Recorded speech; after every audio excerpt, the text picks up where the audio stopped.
ഇന്ന് തന്നെ ഡൗൺലോഡ് ചെയ്യൂ. കാണൂ നിങ്ങളുടെ ഫേവറേറ്റ് ഷോസ്. കണ്ണു തുറക്കുമോളെ. എന്റെ ദൈവമേ. അച്ഛമ്മേ ഒന്നുമില്ല മോളെ. മോളെ കണ്ണു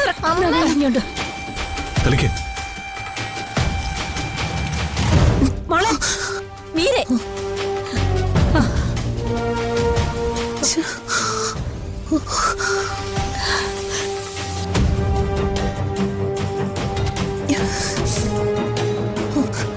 എന്താ ഇവിടെ ഉണ്ടായത്?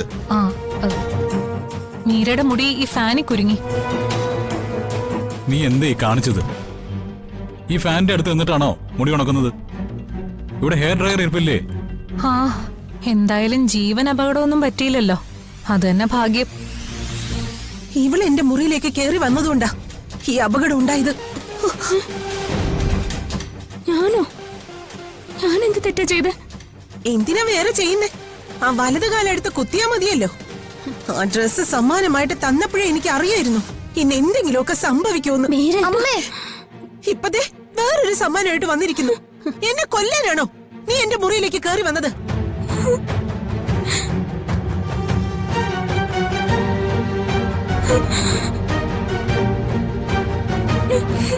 മീരെ, നീ എന്തിനാ അവളെ കുറ്റപ്പെടുത്തുന്നത്? ഇവളെന്ത് തെറ്റ് ചെയ്തു? അവന്തികയല്ലേ നിന്റെ കൂടെ നിന്നത്? അയ്യോ, ഞാനിങ്ങോട്ട് വന്ന് കയറിയതേ ഉള്ളൂ. അപ്പോഴാ അർച്ചന മീരയ്ക്ക് എന്തോ കൊണ്ടുവന്നത്.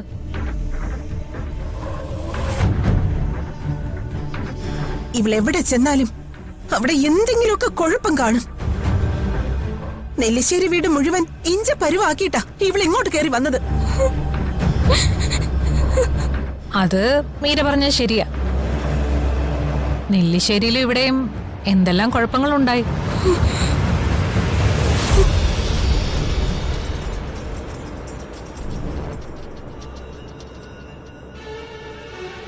അതൊന്നും എന്തായാലും വെറുതെ സംഭവിച്ചതല്ല. ചില ദോഷങ്ങളൊക്കെ ഉണ്ടെന്ന് പറയുന്നതും വെറുതെ ഒന്നുമല്ല. മതി. അവന്തിക ഇങ്ങോട്ട് വന്നത് എന്റെ മോളെ കുറ്റപ്പെടുത്താനാണോ അതോ ഇവരുടെ വെഡിങ് ആനിവേഴ്സറി കൂടാനാണോ? നെല്ലിശ്ശേരിയിൽ വെച്ച് നീ ഇവളെ പരമാവധി ഉപദ്രവിച്ചു. ഇവൾ അവിടെ നിന്ന് പോകാൻ തന്നെ കാരണം നീയാ.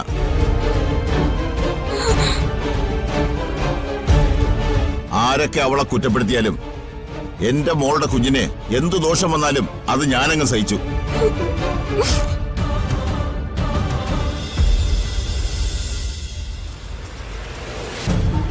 വരുന്നത് എന്തായാലും ഞങ്ങൾ അനുഭവിച്ചോളാം. അതിന്റെ പേരിൽ എന്റെ മോളെ ആരും കുറ്റപ്പെടുത്തരുത്.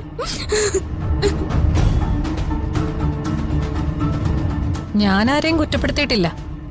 സത്യം പറഞ്ഞു എന്ന് മാത്രമേ ഉള്ളൂ. അത് കുറ്റമെങ്കിൽ ഞാനങ്ങ് പോയേക്കാം. പിന്നെ ഫാനിൽ മുടി ഒരുങ്ങി എത്രയോ പേര് ദാരുണമായി മരിക്കുന്നു. എന്തായാലും മീര രക്ഷപ്പെട്ടല്ലോ, അത് തന്നെ ഭാഗ്യം.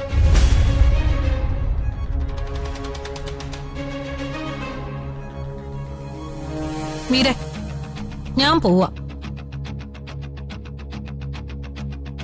കണ്ടില്ലേ ഓരോരുത്തർ ഇറങ്ങി പോകുന്നത്? ഈ വെഡിങ് ആനിവേഴ്സറി ആഘോഷം വേണ്ടെന്ന് ഞാൻ ഇന്നലെ നിങ്ങളോട് പറഞ്ഞല്ലേ?